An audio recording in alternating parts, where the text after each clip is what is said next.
I don't know what to say. Huh? Yapeni, what shall I talk about? Huh? I mean, I explained everything already. And you're so excited, you're so, what is it, emphatic or empathetic about your practice, that pulls out the Dhamma, but just the opposite. Yeah? Fast asleep, your interest. No? No. Since Charleston has become a monk, he has no questions anymore. Before, he always had questions.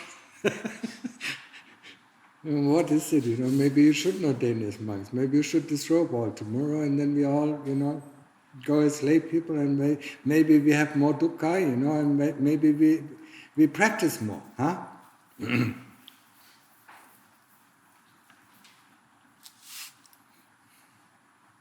What is shakha? Is it so difficult? It is.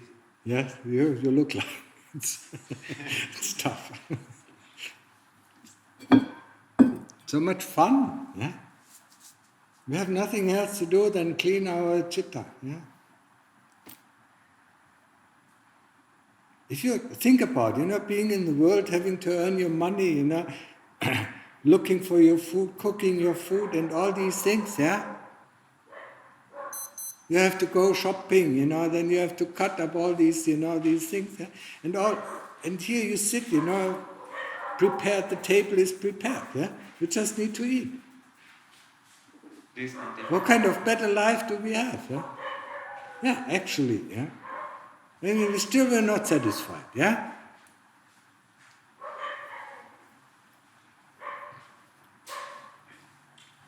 Falsche Ausgang, irgendwie kommt sie.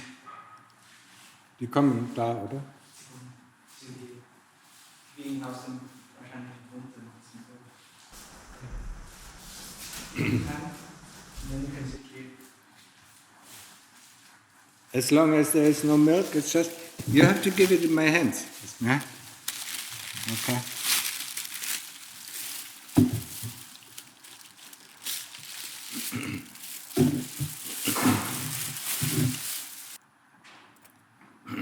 So we are only concerned about the body, huh?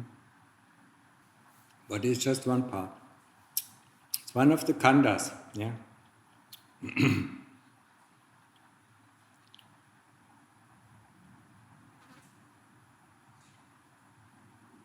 So what is the first noble truth? The first noble truth is that of dukkha. What does dukkha mean? Yeah? Dissatisfaction, dis-ease, restlessness, boredom, suffering, pain. It's all dukkha. Dukkha is just a container for all these unpleasant things, yeah? And when you look at your life, there's lots of dukkha, yeah? And the origin of dukkha is our desire. We want to be this, we want to be that, we don't want to be this, we don't want to be that. Yeah? We want to have this, we want to have that, we don't want to have this, and we don't want to have that. That creates all this dukkha. Yeah? Be positive, negative. Some people want to be, other people want to kill themselves. Yeah? It's all dukkha. Yeah? Want to become prime minister or president or whatever. Yeah? It's all dukkha, all greed, all desire. Yeah? And desire creates this dukkha. If there is no more desire, there is no more dukkha. If we would be able to be satisfied with the way things are, how can there be dukkha? But we are not satisfied. One day we think it is too hot, We feel uncomfortable. One time we think, we are too hungry, or we are too tired, or this, it's all dukkha. We don't accept the things as they are. If we would be able to accept the things as they are, there wouldn't be any doctor, dukkha, and we wouldn't need to run to the doctor. Give me this, my body hurts.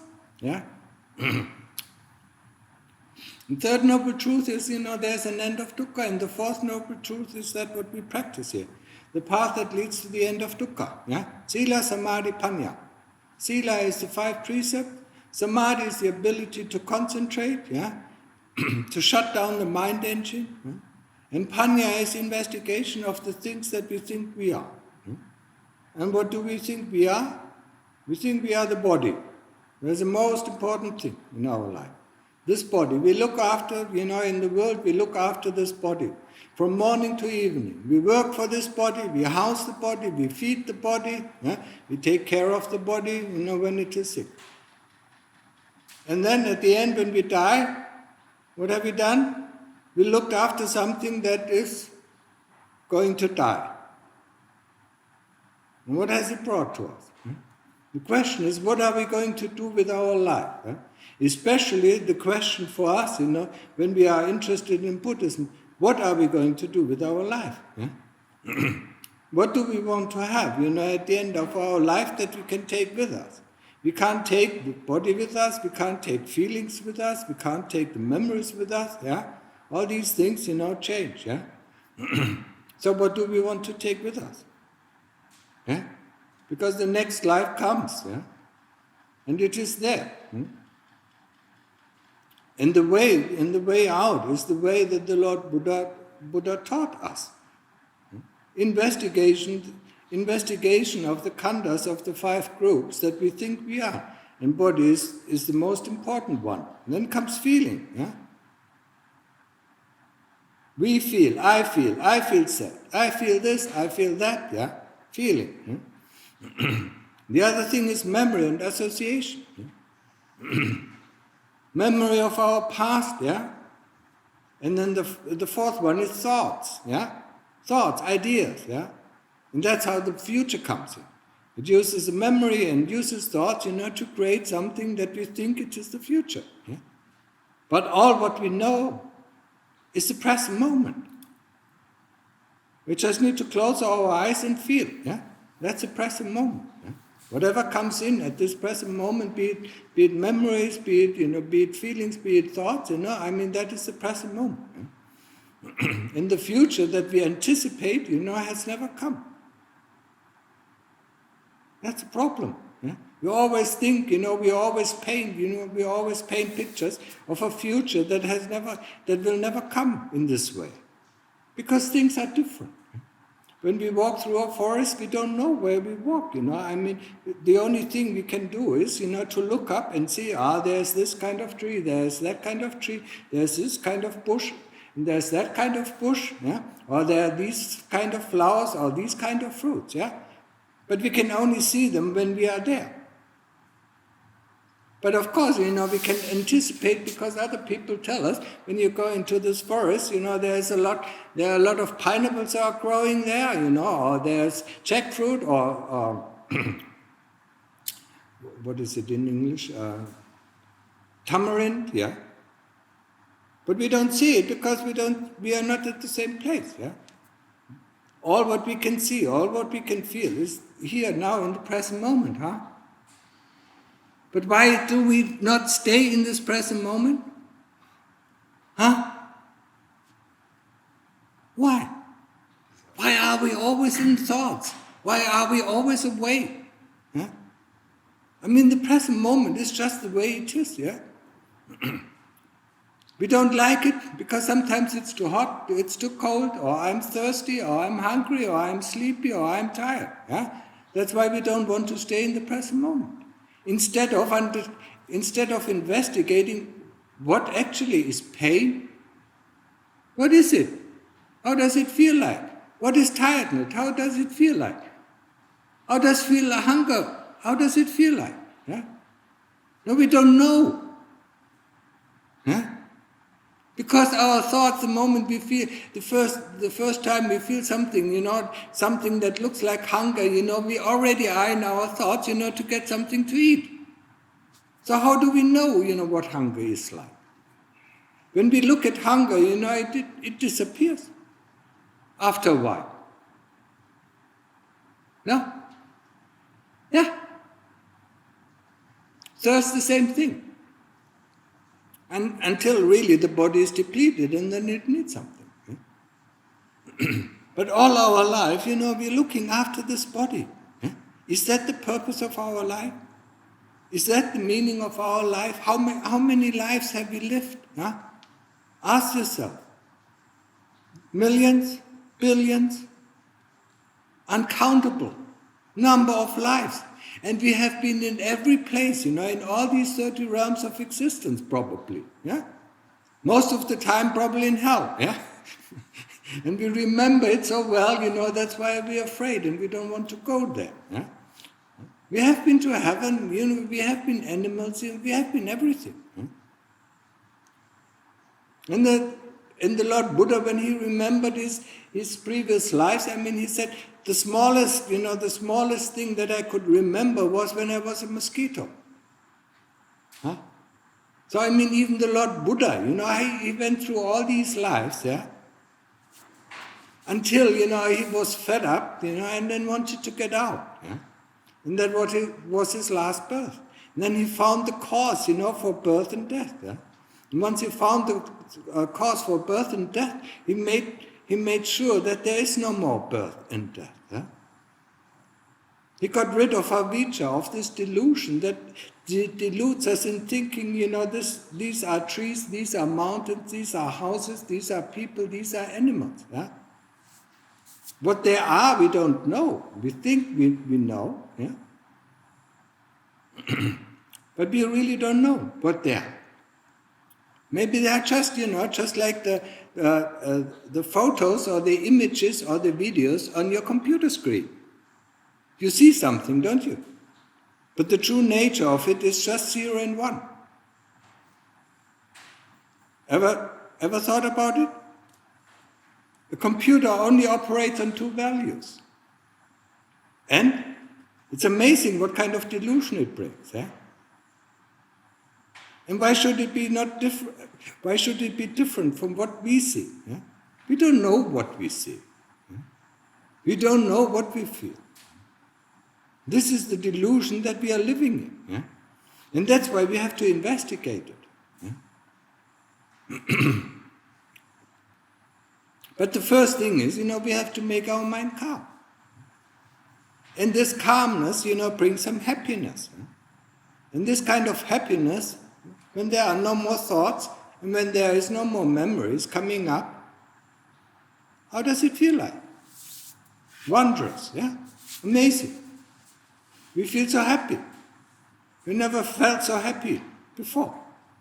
And all what we need to do is put our attention on the breath, on the tip of the nose, and observe the breath, coming in and going out. We don't follow the breath. Anapanasati, it's called anapanasati. Observing the breath, knowing that the breath is long, knowing that the breath is short, knowing that the breath is deep, knowing that the breath is shallow. And every thought or every memory that comes in, we replace with the attention onto the breath. That's simple. It's just like learning to walk. We try it, we fail, and then we try it again, and then we fail again until we can walk. Took us a while. Remember? Go back in your memories. That's where we need our memories to remember, the times when we were born, the times when we learned to walk, the times when we learned to talk, and the times when we went to school, and then when we got our education, to go to do this job or that job. And then we started to work. No, Joan? We don't want to remember this because it's painful. It's painful memories, when we think about it. So when we think about the next birth, we think about when we are 20, when we are ready. We forget about the first 20 years, And these are the most painful years because, we have to learn all. Yeah? Probably not the first 3 years, but the moment we see a little bit more about the world, then it becomes painful. Yeah? We want to be like other adults, but the parents tell us you don't understand this. And we get frustrated. Or our bigger brothers and sisters tell us, yeah, that's nothing for you. You will not. Or you being the bigger sister, you tell your brothers and sisters, you don't understand that. Yeah? Grow up. Yeah? We don't want to remember this. But our next life, when we become a human being again, when we have the opportunity, or when we have the karma to become a human being again, we have to go through birth. We have to learn again how to walk. It's nothing, that comes, you've never seen a baby, coming out of the womb, speaking and walking.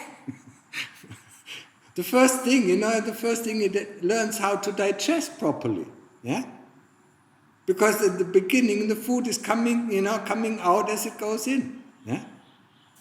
And then it starts to move, the fingers, then the hands, then the feet, It learns. This is a very complicated machine, this body. It's a biological robot, yeah? And when you ever seen, how difficult it is to train a robot, an industrial robot, to do a complicated task, it takes 3 months to 6 months, yeah, until it can do it. And this is much more complicated. It has so many,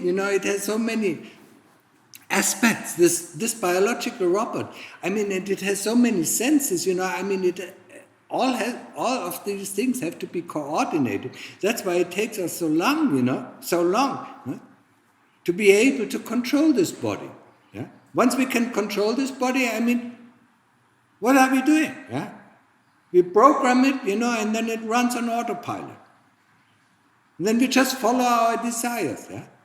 Because it can walk, we don't look, anymore, and then we stumble across this, we stumble across that, we hit our head against this, we hit our head against that, because we don't pay any attention anymore.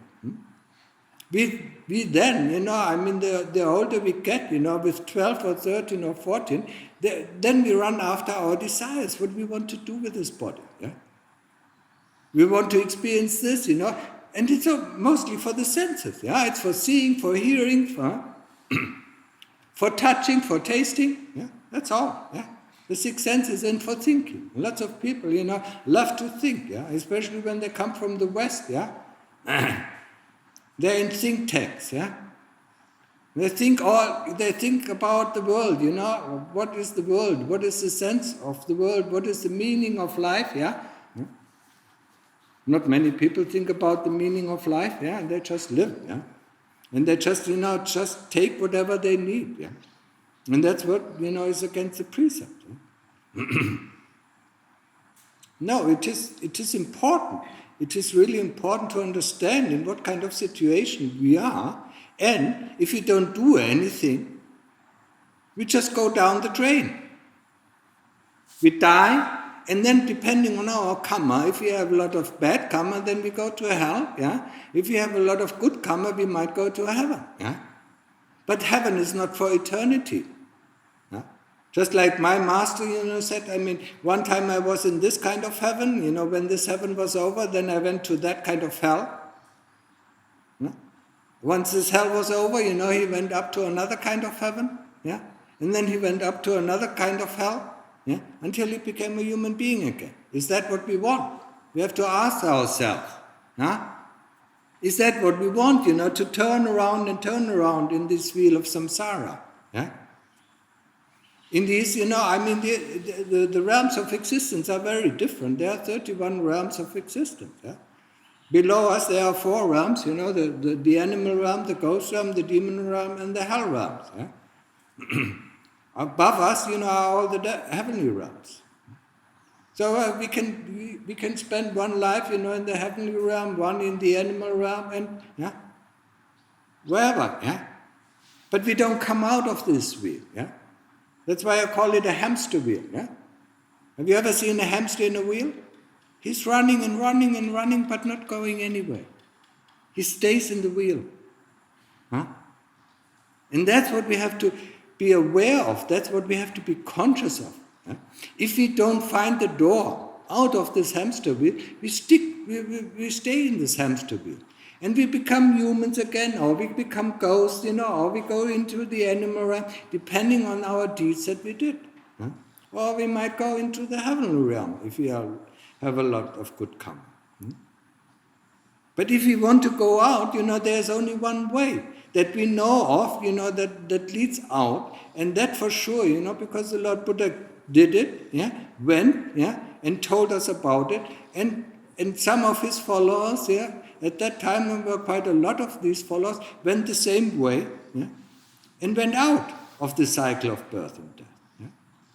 And that's why he said, that is the fourth noble truth, the path that leads to the end of dukkha. And if we start to follow it, then first of all we have to keep the 5 precepts. Not harming any living being, not taking what is not given. No sexual misconduct, no lies and harsh speech, that hurts others, and no alcohol, no drugs. That makes us unmindful. And then developing samadhi. Samadhi is very important. We can't rest our mind, we can't stay on the same point. That is the problem. And the more we study it, then the more problem we have. Because our thoughts constantly go out. Go out into the future, go out into the past, Go thinking about, how we solve this problem or that problem. But when we stop thinking, there's no problem. No problem. I mean, it's fantastic, you live in a world, I call it the world or the realm of experience, because there's nobody taking hold of the experience. There's nobody who says, this experience is good or this experience is bad or this experience is this or this experience is that. It's just a pure experience without any commentator. And when you close your eyes and when you try to meditate, you constantly hear this voice, that is within you who comments, who says, this is good, this is not good, now it is too loud, now it is too hot, now it is not comfortable, now I have pain, You know this voice. And this voice is the voice of the kilesas, who constantly command you around. I want this, who tells you that? Who knows that, that there is a thought coming up, I want this, And the thought is a thought, And who knows that there is a thought? Who knows that there is a feeling? That's where we have to get to. We have to get to the knowingness. And that's what anapanasati, or the mental repetition of the word Buddha leads us to this knowingness. And this knowingness knows these 5 khandhas. It knows that there is consciousness, it knows that there is feelings, it knows that there is thoughts, it knows that there is memories, and it knows that there is a body. But it is not none of these 5 khandhas. It's called also awareness, or sati.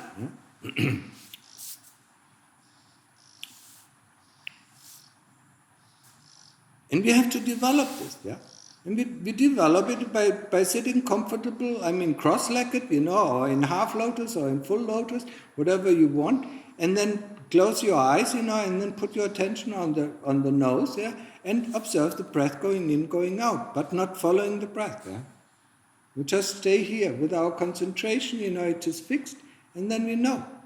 Breath is going in, the breath is going out, the breath is smooth, the breath is coarse, the breath is, long or short, whatever. And then we stay. Whenever there's a thought coming in, we replace it with the attention on the tip of the nose. That's all. Until thought and memory stops. And when thought and memory stop, we feel so relieved. We have a break from this constantly commanding voice, I need this, I need that, I don't like this, I don't like that, I want this, I want that. And this is what we need, we need to go to this place, to go to this haven, to the safe haven, to experience it and to see that there's another reality that we have not known of. Because at the moment we live in the reality of our thoughts and imaginations. No? Yeah. And all the problems, I believe they have problem is coming from thoughts and memories. Yeah, problems of course come from thoughts and memories. If there are no thoughts and memories, there is no problem. Where do you think your problems come from? You think of something, yeah, and that's where the problem is, yeah. I want to get, the thought comes up, I want to get out, that's a problem, yeah. Or I have pain, I don't want pain, yeah. And then you have a problem, yeah. Do I sit longer, and face up with the pain, or do I get up and then the pain is gone, yeah? I find that I don't have too much of a problem with sati when I'm alone. Like if I'm in the kuti or Yeah. I'm by myself. Where I have a problem with it is when there's action around me, where people talk to me or there's things happening, Yeah. and then I lose it. Yeah, be patient. Okay. You can have sati when you're talking. I mean, it's amazing. And you can have sati when you listen. But you don't want this, and this is what you don't realize. You don't want this action around you. You don't want anybody else to bother you, and that's why you block it out, and that's why you have a problem. If you don't block out, you don't like things, and that's where you enshrine yourself in a prison. You don't like action, yeah? Instead of looking, just like we look at pain, we look at action, or we look at words, or we look at speech, yeah?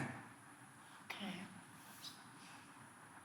When this noise, when they were building the new koti, this noise, you try to push against it, yeah? And that creates dukkha because you don't like the things as they are, yeah?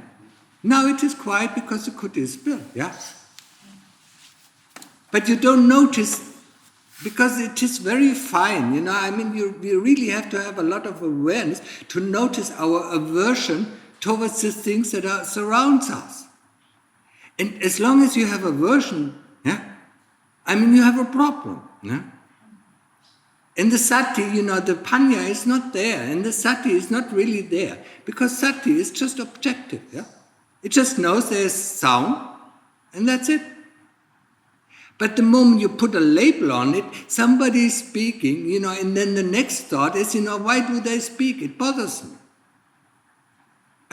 Then you have a problem. You can have completely calmness when people speak. Yeah? And then you actually, if you listen to what other people are saying, you don't listen to the words, but you listen to the heart talking. And that is a completely different level. Yeah? They might say with words, oh, the weather is fine. But, with their heart they say something else. I'm bored. That's why they say it. Huh? Sati is the most important thing, and we have to practice it in any circumstances. Huh? I think I read sometimes, what is it? It was a Japanese Zen master. He was in the middle of a big crossing in Japan. And stayed there. And told his students. If you are disturbed by this noise that is on around you, you don't know how to meditate. If something, my motto, in my practice was, if something is disturbing me, there's something wrong with my meditation. So bring that up, yeah. You don't approach the things in a proper way, yeah, or in a very helpful way, or in a skillful way. Yeah?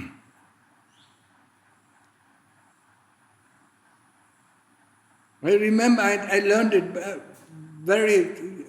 I think it was the third retreat, and they were just building the road. All day long, until 5 o'clock in the evening, there was noise, yeah? And then in the end, after 3 days fighting, and I said, why not give in, yeah? Huh? And then that helps a lot, yeah?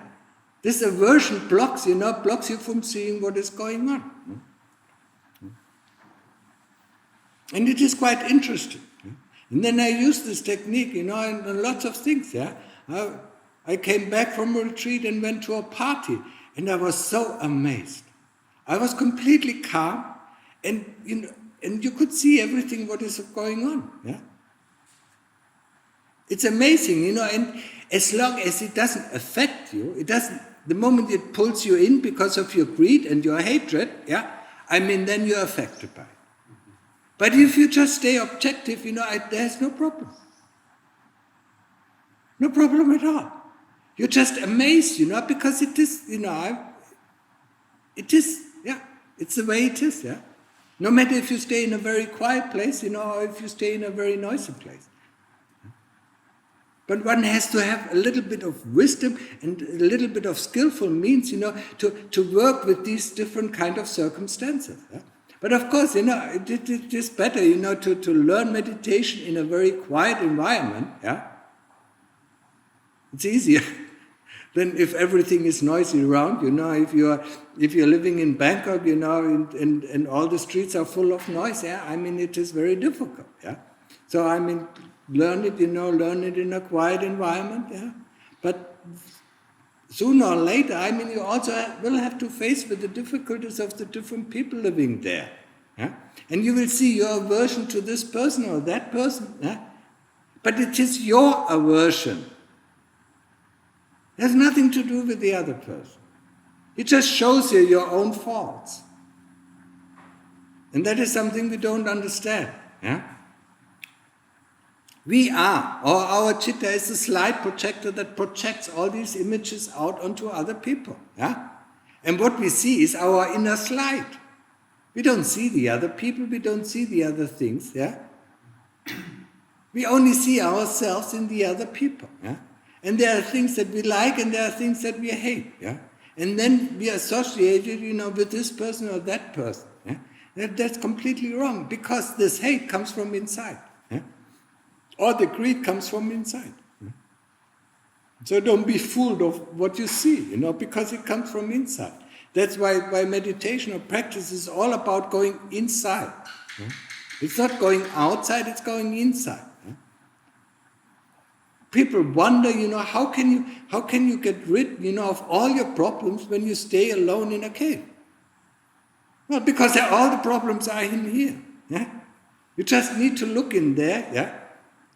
And you will see, if you stay in a cave, or in the forest long enough, you start to hate trees. And that doesn't make sense. And then you see it doesn't make sense, and then you think about something is wrong in here. Yeah? And then you might look in there. But as long as you see people acting strangely, then you will never get the idea that it's coming from inside.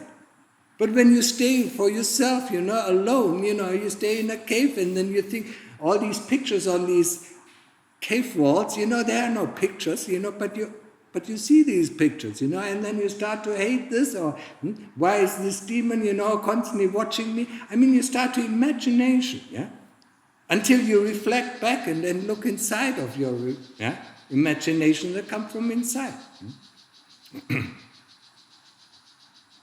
So first get calm, yeah? I told you, you can do anapanasati, or you can do the mental repetition of the Buddha, Buddha, Buddha. If you think a lot, Buddha might be easier. Yeah? The moment a thought comes in, you replace it with Buddha. Yeah? Until the mind or until the citta stays with the Buddha. Yeah? And once it stays with the Buddha, the citta will get calm. Once there are no more thoughts and there are no more memories, you will be happy. Yeah? Or you will be peaceful. Or things will become very still. Yeah? And you are in a world of experience. Yeah? That's called samadhi. Yeah? When you come out, of samadhi, it is just like you enter a room. Yeah? Once you enter the room, you feel, it's so cool, it's so fresh, it's so energizing. Yeah? When you come out of this room, you are energized, you are refreshed. Yeah? And the longer you stay in this room, the less sleep you need during the day. Yeah? You might need, if you stay long enough, you might need 1.5 hours per day, where you really need to lie down the body, because it cannot sit all the time. That's all. But you can go even deeper. Yeah? If you want to have a preview of what Nibbana is actually there, go there until the Buddha, until the mind really closes into one point. Yeah, once it closes into one point, yeah, that when you do the breath meditation, the breath stops. Yeah, and then you have to jump to the knowingness that the breath stopped. Yeah, and forget about if the breath stopped or not stopped. I mean, it really stopped. But you don't be afraid. Yeah? Or if the Buddha, if your mind is so concentrated that it cannot think Buddha anymore, then you jump to this knowingness. And then you disappear into one-pointedness. And in one-pointedness means, there's no subject and there's no object, because subject and object moved into one and the same thing. And that is the preview of Nibbana. And there's nothing you can say about Nibbana. Yeah? Because there's no subject and there's no more subject and there's no more object, so there's no more observer. But as long as you observe the breath or you observe the Buddha, yeah, then there's a subject and object. But once the both merge, that is the preview. Yeah? It is the first wonder of meditation. Yeah? And the first, when you come out, yeah, sometimes, it takes you an hour or 2 hours to come out. And for some people in the beginning, it's just a second, and then it's not deep enough. But if you can stay for an hour or 2 hours, when you come out, the first thought is, I want to go back. I want to live. I don't want to live in this world, that's full of hassle, yeah.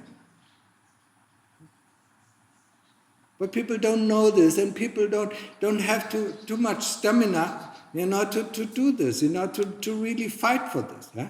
And how do we fight? We don't give in to the pain, we don't give in to any kind of restlessness or boredom or tiredness.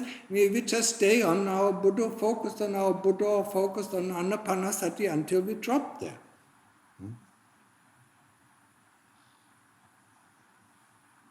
But if it doesn't, when we come from the West or when we studied a lot, we become impatient. If it doesn't work within a week, we get impatient and we said it doesn't work. Yeah? Let's try another method. Yeah? It's like your job would be digging a hole, yeah? And then you see this digging at this place is too difficult, yeah? Because there are lots of stones, and you don't get really a hole. Then you go to another place, and in the beginning it is easier, but then becomes really big stones, yeah? And then you decide no, yeah? And in the end, you go over hundreds and thousands of places, and you don't have a hole. If you stick to the one point, even if it is difficult, you will get a hole. And once you disappear in the hole, this whole world will disappear. The same thing. But people, are always looking for the easy way out, and that's how we are trained, yeah?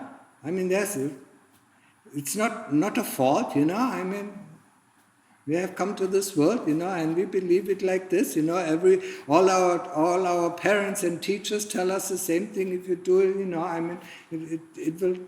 you do it like this, But this is something like learning to walk, yeah. We cannot ask anybody, to show us how to learn to walk, yeah. We have to try and error, yeah. We have to get up and fall over until we can stay, yeah. And then from staying, we learn to walk. And that's the same thing. We stick with the Buddha and the Buddha goes away, and then we bring back the Buddha and the Buddha goes away, and then we bring back the Buddha until the Buddha, stays, yeah? Or until our concentration stays on the tip of the nose, yeah? And then things become quiet, yeah? It's all what I can give you, I can give you only this very simple example, and the work you have to do for yourself, yeah? Don't think about, this is discomfortable or uncomfortable or, there's too much pain. Just stick with the Buddha or stick with the breath, yeah? Until you get to the state of samadhi, yeah? And the first stage is, you feel comfortable. Yeah? And when there's happy feeling, don't try to get into the happy feelings, still concentrate on the Buddha or still concentrate on the breath, yeah? And the happy feeling will change or will increase, whatever. Yeah? Whatever the nature is. Yeah? Just observe. We are the observing nature. Yeah? And that's where we have to get to. We forgot it. Yeah? Okay, so any questions? It's enough for today. Yeah. You have any questions? From India? No. Everything clear? So go and practice now. Yeah?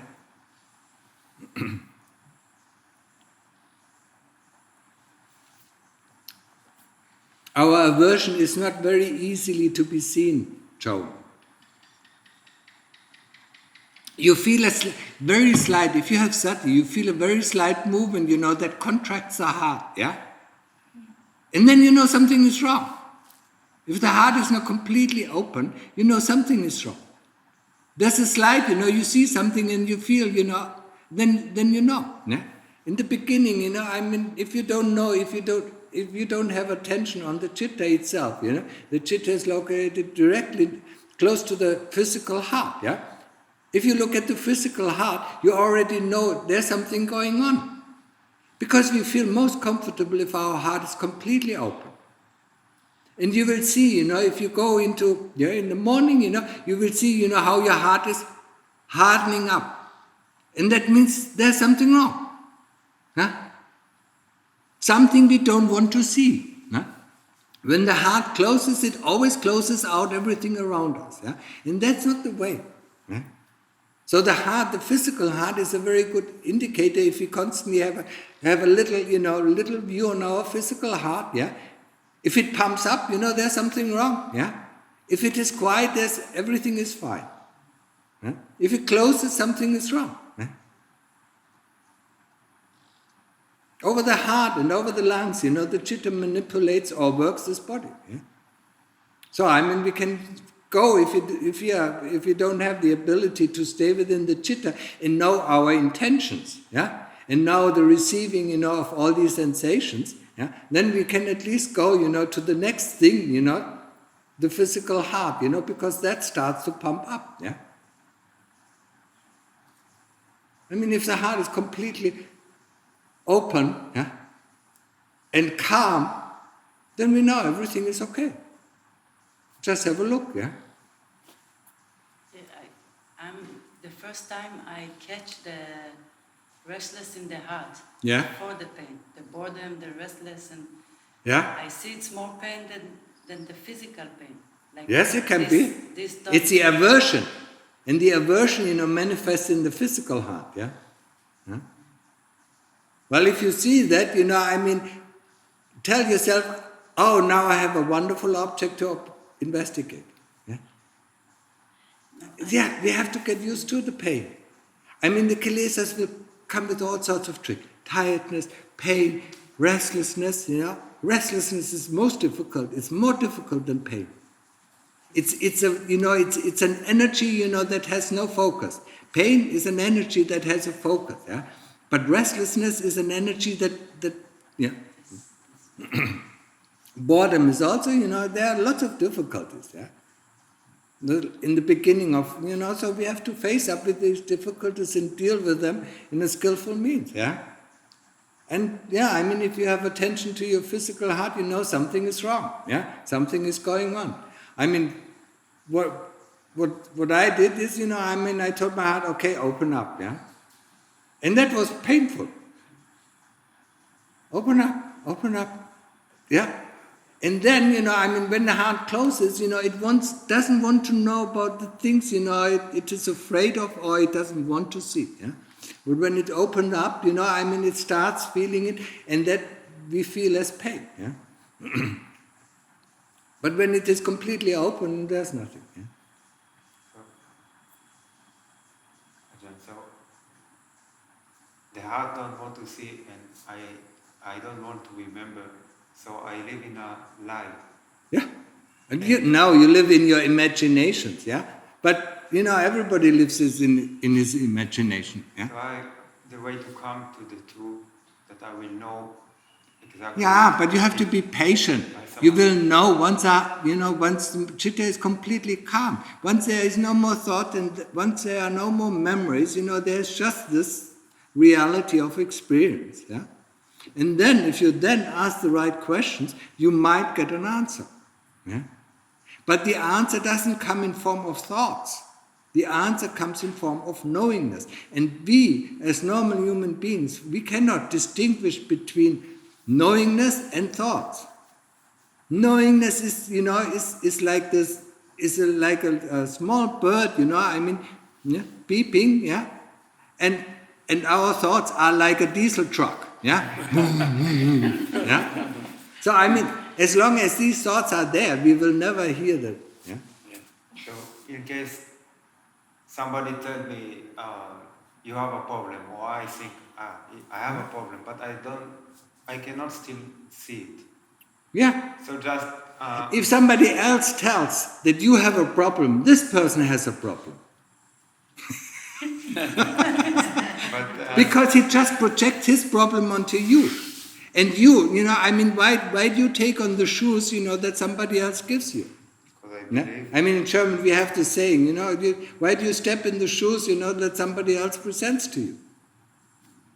It's not your shoes and it's not your size. You have to look what is going on into your heart and find that out, yeah? And for the first thing is you have to make the heart calm.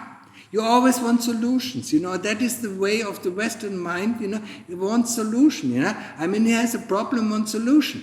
But actually the solution to the problem is not to think, because then you don't have a problem. Stop thinking and there are no more problems. Where is the problems coming from? Mostly from thoughts and memories. So when you stop thinking, there's no more problem. And that's what makes you so happy. And the longer we stay in this state, the more we have this connection to the knowingness, to the truth. Yeah? But it doesn't spill out, yeah? Sometimes we have to ask a question, yeah? And no answer is coming, and sometimes the answer is coming.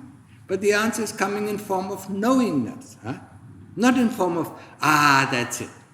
Because, that's it, it's gone already.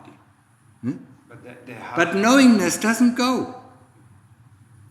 If you know something, you know it. If you think you know it, then you only think it.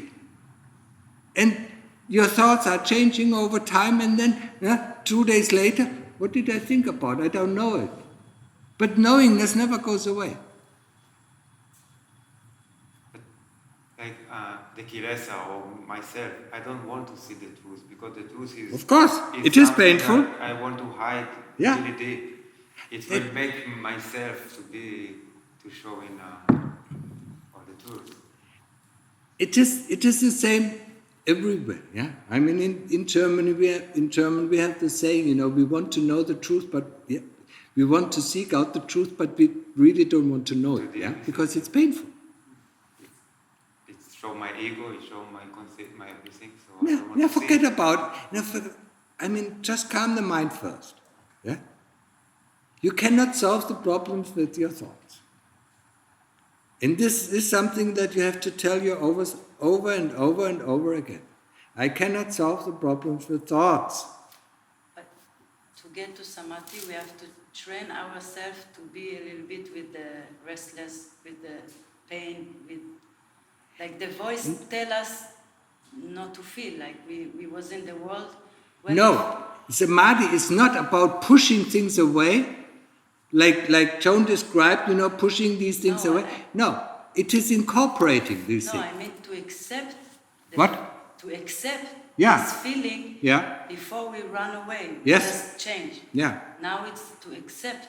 Yeah. Like longer to train when restless coming to stay. Yeah. Because this voice always say, die, stop. Yeah, that's what you have to fight, yeah? Yeah. When I talk about how to investigate pain, I talk the first thing, pain is the first thing, yeah? But it holds true for any kind of feeling. The first thing is to accept it wholeheartedly, yeah? And that's why, why I normally say, the question, how does it feel like? Let's feel it in the whole body, yeah? How does it feel like, yeah? And once we can accept it, then we ask, where is it? How is it? Is it changing? Where is it exactly? Yeah. The first thing, if you don't accept the feeling, you can never be able to investigate it. Yeah? But if you don't know that there is a feeling behind it, then you're screwed. Yeah? And there's a lot of things behind. That's why I also put into your heart, do this reflection or do some recollection. What happened before this? What happened before that? Or what happened before that? Until you see, what is the stone, that created this avalanche. Yeah? We have to learn this. These are techniques, they are essential. And with the daily reflection, we start to learn these things, to remember things what happened before. Yeah?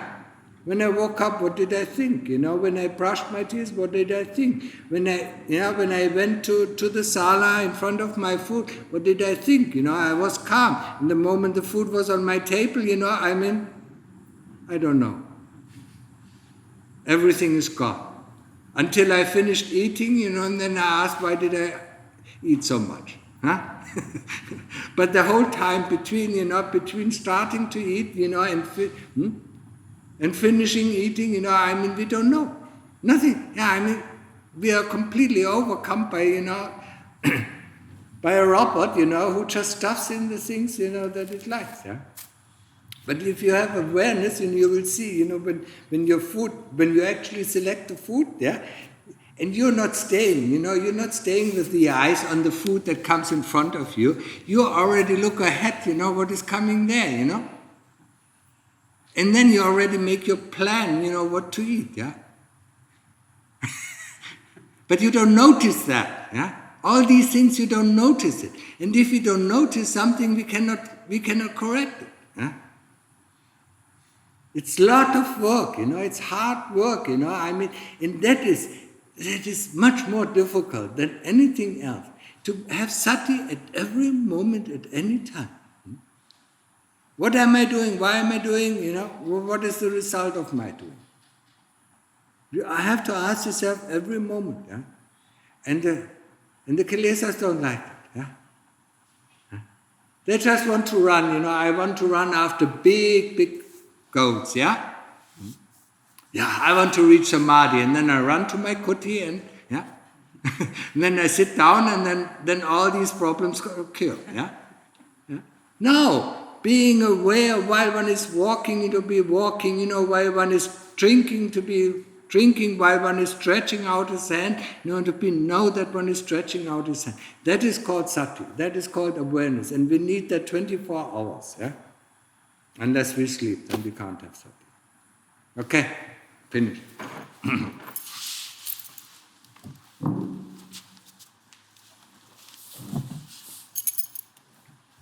It's still recording. And you have to thank these Indian guys that there was a talk. Yeah? Huh? Ja, ich denke mal, was ich immer gut, oder?